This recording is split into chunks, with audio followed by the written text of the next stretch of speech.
Hey everybody, it's Stitch 1993 here, and it's cold. I don't know about you, but it's cold here where I am in Georgia. How cold is it? I tell you, it's cold in here. Colder than a witch's heart. How cold is it? We can't do the bookkeeping. Yeah, all of our pens have turned to inksicles. Our assets are frozen. How cold is it? It is February, and in the South, this is typically one of the coldest months of the year. But instead of snow, we just get wind. Now, for some people, this is their favorite time of the year, and I'm not knocking them, but I'm not one of them. I was born at the beginning of summer, and it has always been my favorite season. So this is about the time I revisit some classic video games that remind me of warmer times. Now, this list does say top 10, but it's not an absolute top rank-wise. It's just 10 games I want to talk about to get my mindset in a warmer mood. I gotta focus. I'm shifting the soup mode. So without further ado, this is my top 10 warm video game levels. So we're going to start off with number 10 being the hub world for Super Mario Sunshine. Now, say what you want about the game itself, either good or bad, but you gotta admit, the hub level alone is a fantastic introduction to just this tropical island, Isle Delfino. And yes, we'll go ahead and get out of the way. The song is a banger and has actually kind of gotten more popular over the years.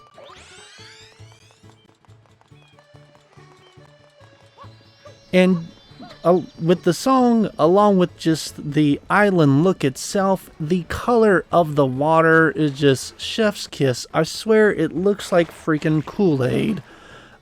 And it just makes me want to go to a beach, even though as much as I love summer, I hate the beach. I just well, I don't like sand. It's coarse and rough and irritating, and it gets everywhere. yeah, I kind of have to agree with that. Not a big fan of sand myself, but I mean, it's warm and inviting, and it's like one of those levels where you can kind of explore every nook and cranny and just find secret after secret. Of course, the further you play, you unlock more of the nozzles, which lets you explore even more of the island. And it's just fantastic. And it's just the colors and just, I'm sorry, it's everything that, like, when you think beach, or at least when I think beach, I think Isle Delfino. Speaking of Mario, number 9 is the Lethal Lava Land from Super Mario 64. Now, growing up, the way to get into this painting freaked me out. I don't know if any of y'all were like that, but I tried to avoid this level when I was young just because of that image. I mean, yeah, I think it's supposed to be just like Bowser as a flame form, but it just looks so demonic that I just did not want to get anywhere near it. But as soon as you jump in, of course, you're greeted to just absolute lava and stone. And man, I am sweating just thinking about it. And it's one of those levels where it's pretty small compared to some of the other levels in Super Mario 64, but they've got a bunch packed in this small little level. And I mean, like, it's so small, if you get to like one corner, you can pretty much see the entire map. But I mean, you've got puzzles, you've got coins to collect, you've got a couple bosses just strolling around, minding their own business. And, you know, on top of that, it's literally, you know, the floor is lava type of thing where as soon as you touch it, and it's just fun just trying to avoid not touching the lava. Now, going from one Nintendo franchise to the next, we gotta talk about Wind Waker. And I don't want to talk about just one specific level. No. The entire game. The entire game is warm. I mean, it is you. Wind Waker is just you, for the most part, on a boat, sailing the seas in a gorgeous cel-shaded gameplay. And this is even before we got the HD remake on the Wii U. I'm talking about the OG GameCube here. And I mean, speaking of, I don't know what it was about the GameCube and water, but Nintendo knew what they were doing with a console nicknamed the Dolphin, because it's between this and Sunshine and even Wave Race, they got water down packed in every single form, realistic, cartoony, and cel shaded. And man, just sailing the seas with that breeze, you could almost feel it as you were sailing. Yeah, it was a bit long in the tooth by the time you got to the end of the game, and even I admit it just wore me out that by the time I got to the end, I didn't even care. I just wanted him dead so I could finish the game. But the first 2 chunks of the game were just sailing and exploring to your heart's desire, finding little islands along the way, filling out your map. It was great. And as I said, nice and warm and inviting. Yeah, there is like one island that is like ice themed, but the rest of the game, it's either tropical themed or you've got the volcano. And I mean, what can be more warmer than a volcano, right? On top of that, you've got, just the colors themselves and just everything that even the bad guys and the villains and the creatures you defeat, they all have this nice warm tone to them. Just nothing that makes you want to put on a blanket. You just want to kind of sit back, put some sunglasses on, get some suntan lotion on, and just go and explore these islands. Now, I know by now some of y'all are thinking, is this just going to be a bunch of Nintendo games? Because I'm good on Nintendo games. We're going to get to some of them. Actually, number 7 is definitely not a Nintendo game. Journey. Now, I believe this is a PS3 exclusive game. It may have come out on other systems. I'm not quite sure. But I'm just going to talk about the PS3 version because that's the version I own. And on top of it being just this warm game, I mean, the entire game is really just you along these sand dunes, exploring this sandy area and these, puzzles and everything that's involving sand. It's got a really unique gameplay where if you're online or at least connected to, like PlayStation Online, at least back then, I don't know about now, but back in the PS3 days where you could just start playing and then all of a sudden some other person that was playing somewhere else would join in. There's no chat. You don't have any dialogue boxes. You just kind of follow each other and work in unison to get to the end of the level. And it's just a fantastic, on top of it being a warm game, it's a relaxing game. I mean, yeah, there is some creatures to make sure you don't get, in the way of later on in the game. But man, it's just the whole area is just this platforming goodness, on top of it being just almost nothing but sand as far as the eye can see. And man, the visuals, I mean, this still holds up today. I bet if this released now, just as it is, no HD remaster or anything, just released like it is right now today, I think it would get just as much love, if not more, than it did when it originally released. And that's saying something about that type of art style, about that type of gameplay. Going back to Nintendo games for a little while, I swear that it's not all Nintendo games. There's just a lot of them. Number 6 is Bomberman 64, specifically Red Mountain. Now, first we gotta talk about just the level select screen itself. I mean, it is just lava in a volcano. I mean, as I said, volcanoes, how much warmer can you get?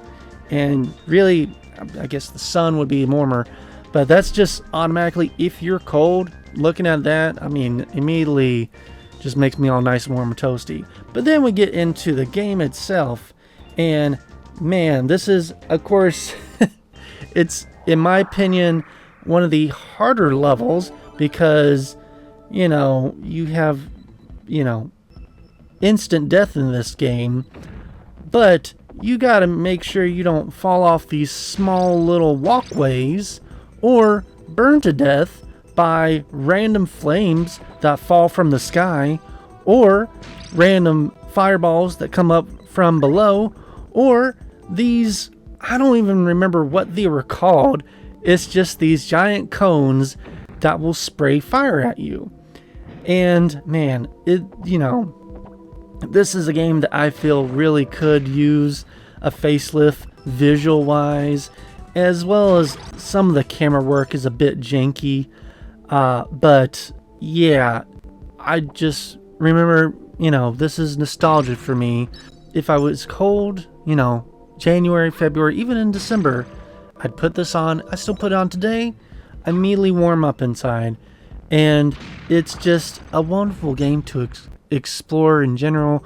The volcano levels are really fun to look at. That music is just I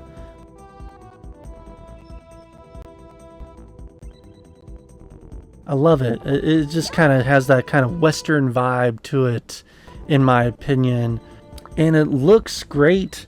I mean, yeah, the visuals for N64 probably not the best, but they really got the point across with this is the lava level of this game. And it's fantastic. I don't know what else to say about it, so I'll go on to the next one. Okay, yeah, it's another Nintendo game, Pokemon Snap, volcano level. There's more volcanoes along the way. I'm not even joking here. But, I mean, talk about warm feelings. I mean, this is nothing but fire Pokemon. I mean, we've got, you know, right out the gate, you're just dropped straight into a volcano. There's Rapidash, there's Vulpix, Charmanders, Charmeleons, Charizards,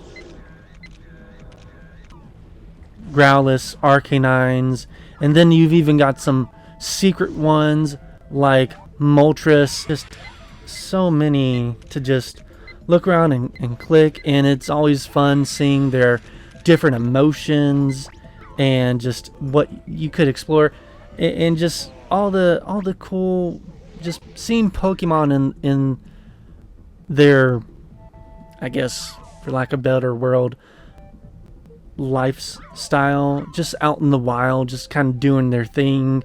Yeah, it's all pre-animated and stuff, so I mean, there's only so many times you can explore, but it's just fun to watch these little creatures interact with you, with apples, with the lava, and again, it's just a nice, fun, warm level.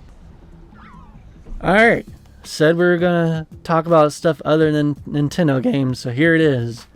Backyard Baseball. And I'm going to talk about the 2003 version specifically, because that is the version I grew up with.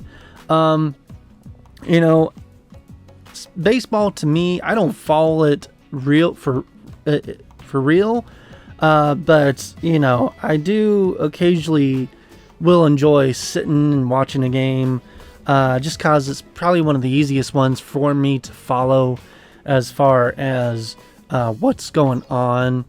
And when I got the demo for Backyard Baseball with like one of my copies of Pajama Sam. I was hooked. With my health conditions, I never was able to play the game for real. So this, outside of like playing in the backyard with my sister, so this was the closest I was going to be able to get to playing it on like a little league level.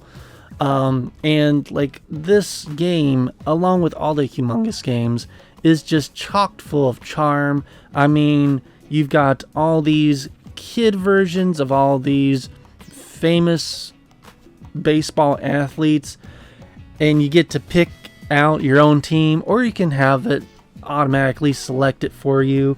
And of course, you gotta have Pablo on your team. I mean, he is the best stat-wise, and like, just there's others, but like, it's Pablo is gonna get you that home run. Pablo is gonna be able to steal that base for you.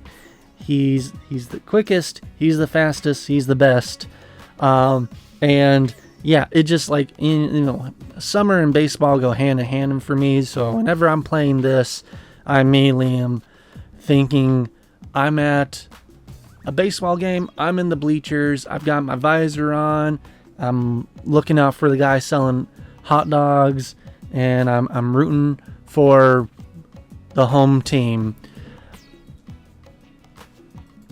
Now for something, a little completely different. So number 3 is Lego Rock Raiders, specifically the lava levels. There's multiple lava levels in Lego Rock Raiders, so I'm going to just kind of talk about it overall. But yeah, so if you've never heard of Lego Rock Raiders, I don't fault you. It came out for the PC, and I think they ported it to the PS1, but the PC is the version I grew up on, and it's like the best version, because when you want to play an RTS style game, you want to have that, especially back then, you wanted to have the control of the mouse and pointer. And this was my introduction to RTS games for the most part. I had a couple previously, but this was my first real big one for me. And, it really helped that there was the Lego thing on top of it. And yeah, you had ice levels, you had just basic rock levels, but the lava levels always added that extra bit of danger to them, because every now and then the lava would start creeping in through the cracks of the flooring. It wouldn't matter if you had a walkway down or not. It would find its way through, and you had to make sure you repaired it. Otherwise, it would just turn into lava and you couldn't do anything about it. And of course, the glow of the entire area was always really fun, just to see just that red seeping through the rocks and the red on top before you like drilled through it. And I can still hear just the crumbling of the rocks if I think about it really good. And yeah, you're underneath.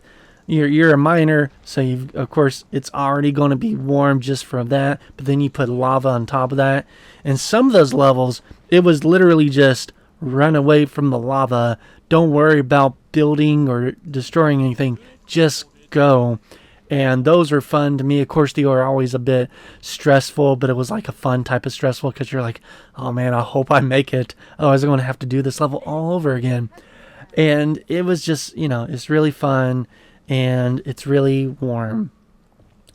Alright, so top 2, as I said, these aren't really in a rank. This is just as I was thinking of them, I put them down. So for number 2, it's going to be the original Roller Coaster Tycoon, or as it's known nowadays, I guess, Roller Coaster Tycoon Classic, the level Volcania. Now, you do build around a volcano, but it's a dormant volcano, so you're not going to worry about lava exploding or anything like that. I thought that would be really fun. It is a dormant volcano surrounded by sand, so it's basically a beach level for the most part, but you do have that nice look of the water surrounding it. There's also a pond in the middle, and you know, it's one of the harder levels in my opinion too, dude, because you gotta especially if you're playing just free for all, free play, it doesn't really matter. But if you're doing the challenge mode or story mode or whatever you want to call it, then you've got to have a certain amount of people by I think like year 2 or 3, and you only have a limited amount of money, and you really have to just work with the landscape that you're given, because if you move the landscape up or down, that's going to waste your money. You really want to use the money to build roller coasters, to build rides, and you know, you really have limited space of what you can put down around you. Now, eventually, you know, if you're doing really well, and you don't take out a bunch of loans, you will be able to just kind of build whatever, move the landscape around. But before you get to that, you've got to basically figure out where you can put these things. And most of it is, of course, going to be underground. And yeah, I didn't play this level a lot growing up. I always try to pick the easier courses or just go into free play. But I did always like the idea of a theme park taking place in a dormant volcano. Just was something really cool, I think. Probably wouldn't be the best financial wise in real life, but in a video game, anything is possible. Now, for my number 1 pick, it is the Rings of Fire from Clue Finders 3rd grade. Now, this was never my favorite part of the game, mainly because it had to do with math, which I was not the best of growing up. But this is me talking about warm levels, and this is the one that came to mind. And the Clue Finders games were really some of the top tier edutainment games in my opinion. And one of the reasons was because it looked so much like a Saturday morning cartoon that sometimes you forgot it was a video game. And I would just sometimes, because there's not really a timer, I would just sometimes go to the Rings of Fire level, get to one of the levels, and just kind of sit there and watch the bubbles and the lava move about. And, you know, eventually I would play the game, but for the most part, I just relaxed and got to thinking about the warmth that was the lava levels. And that is going to be my top 10. I know, this is a really weird list, but as I said, it's February, it's cold, I'm trying to stay warm. I'm sure if you clicked on this video, you're trying to stay warm. I hope that you do get warm, either mentally, physically, or both. And, you know, if you enjoy this video, check out some of my other list videos. Check out some of my other video game videos, because I have talked about some of these games in the past, and I will talk more about some of these games in the future. And also, let me know down below, what's a video game that keeps you warm all year round? Until next time, thank you for watching. Have a good day. Bye-bye.